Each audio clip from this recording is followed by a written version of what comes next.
Welcome back to Trading the Market. Whether you're a professional greyhound trader, a data-led bettor, or just getting started in races, what I'm about to show you will change the way you analyse dogs forever. This is Grade IQ, Sports IQ's brand new visual tool designed to help you see performance in context, spot dogs out of class, and get a much more accurate read on a dog's real ability. And the best part, it's super easy to use. Grade IQ does something that basic race cards and even form lines can't. It tells you whether a dog is truly competitive in today's grade.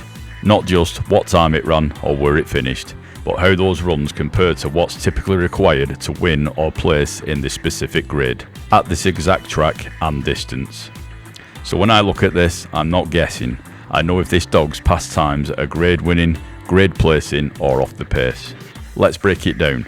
Every dog in the race gets its own Grade IQ chart, and here's how to read it.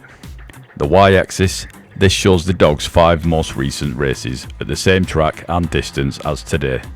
Race 1 is the most recent and race 5 is the oldest. These are the relevant races, so you're only seeing data that actually matters. The x-axis, this is time in seconds. The further left, the faster the time. The further right, the slower. Each greyhound icon is its own race.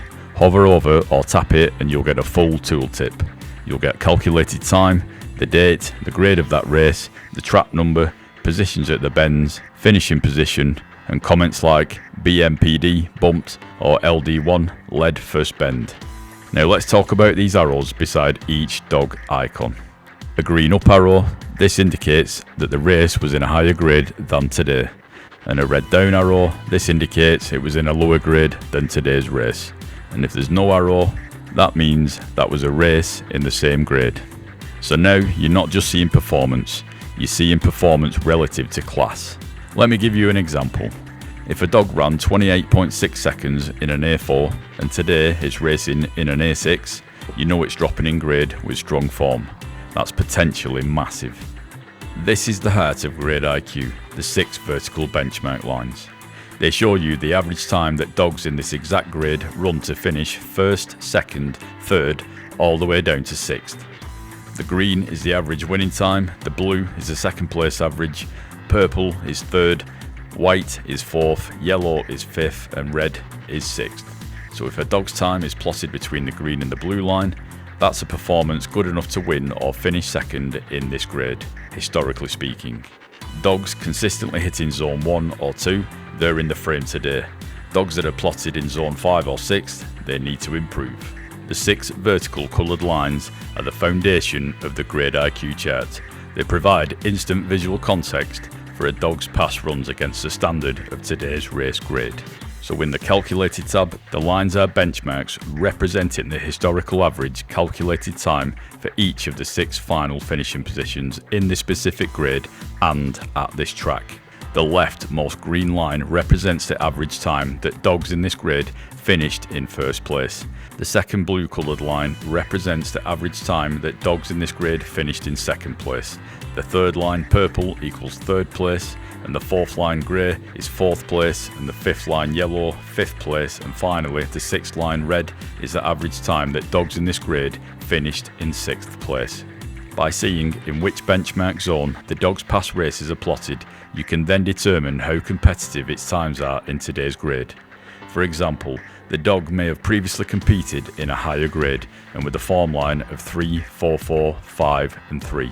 Grade IQ could show in today's lower grade it would likely be winning or placing in a 1, 2, 2, 3, 2 finish. Observing the data point positions can show a dog trending with improving times, getting slower, or highlighting its consistency with times grouped in a single zone, or inconsistency with data points spread across 5 different benchmark zones.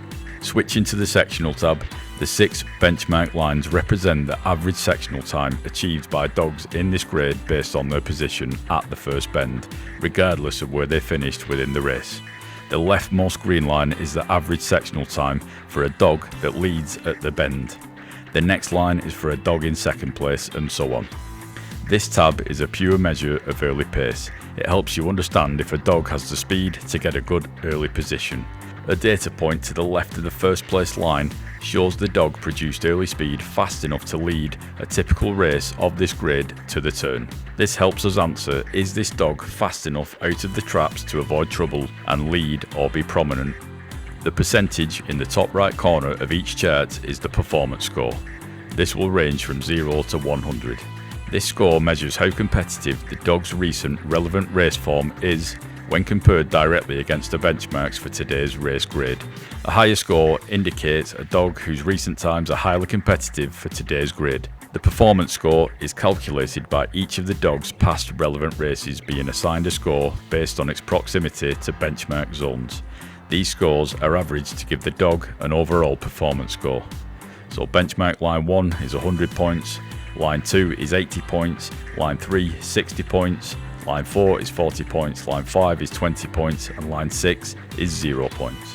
Below you will see the true grade. This is the highest grade in which the dog's recent performances could be considered competitive. Competitive is defined as achieving a performance score of 60 or higher, which is the equivalent of the third benchmark line, on average in that grade. The percentage shown here is the dog's performance score if it were competing in that specific true grade. Now let's put it all together. Let's look at Eat a Peach at Yarmouth 2013 on the 7th of July 2025 in a grade A6. The performance score here is 96%, telling us it is exceptionally competitive for today's grade. The true grade is A4, 67.63%, suggesting it has the ability to be competitive at a much higher level, but unlikely to win consistently at that higher level.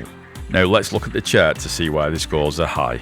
The data points all fall into zones 1 and 2, showing both consistency and the ability to run typically A6 grade winning times. Some of its races have a green up arrow indicating the dog had been performing at a higher grade. We can use the pop-up tooltip to understand the finer details of each race. The high-level scores tell us Eat a Peach looks strong, and the individual race data confirms this, showing a consistent ability to perform at a grade winning level. The performance score is a powerful summary, but because it's an average of the last 5 runs, it's wise to look even deeper. An average can be skewed by outliers, races that are unusually fast or slow. So how do we spot the outlier? Scan the chart for any data point that doesn't fit the pattern. Is the one race icon positioned far to the right that might be dragging the average score down, or one icon far to the left that might be inflating the score? This is where the tooltip becomes essential. Hover over that outlier race and examine the in-race comments. A slow time might be explained by comments like bumped or crowded. If you see this, you might mentally discount that poor performance, knowing it was due to the interference and not lack of ability. The dog's true potential is likely higher than its performance score suggests. Conversely, if an exceptionally fast time has a clear run comment, it tells you what the dog is capable of when it gets a clean trip. If its other slower races were all marked with trouble comments, that fast time is likely a more accurate reflection of its true ability. The question then becomes, will it get a clear run in today's race? By investigating why a dog was fast or slow, you move beyond the raw average and gain a much more accurate, nuanced understanding of its real performance profile. So looking at the grade IQ example, Eat a Peach stands out immediately. This dog has been running competitively 2 full grades higher than today's A6 race. All 5 runs are plotted in zone 1 and 2, well within winning and placing territory. Multiple runs were in higher grade races, and this is shown with the green up arrows, and the times are still strong. So the conclusion, based on this chart, Eat a Peach is a major class dropper and a standout pick. So let's have a look at the race and see how it got on. And they're off racing at Yarmouth as they break away. The first to show are 1 and 5 from 3, 4, 6 and 2. Eat a Peach is in the lead early from in second place track 5 Give Me Sausage. I hope 2's okay. It's 1, 5, 4, 3, 6. Eat a Peach is in the clear at the moment as they race up into the final 2 turns. It's 1, 6, 3, 4 and 5. Down the lane they come. Eat a Peach in front. McSquizzy back in touch again, and trap 1 Eat a Peach has bolted in. 1 beats 3, 4 back in third at Yarmouth. And there we go. Eat a Peach wins the race with ease. It validates everything the data was telling us. Its high performance score, its proven grade drop, and its consistent winning zone times. This is the power of Grade IQ. Grade IQ gives you clarity, it gives you context, and it gives you the confidence to act on a real edge, not just a gut feeling. It's visual, it's fast, it's backed by deep data, and it's available right now on Sports IQ. So go and check it out now before the next race off. Look for value, spot the early pace threats, and start thinking like a professional, even if you're brand new to the game. Let me know in the comments what you think of Grade IQ, and drop a like if you found this video useful, and subscribe for more tools, strategies and trading insights, and I'll see you in the next one. I've been James, this has been Grade IQ, and we are all trading the market. Until next time, happy trading.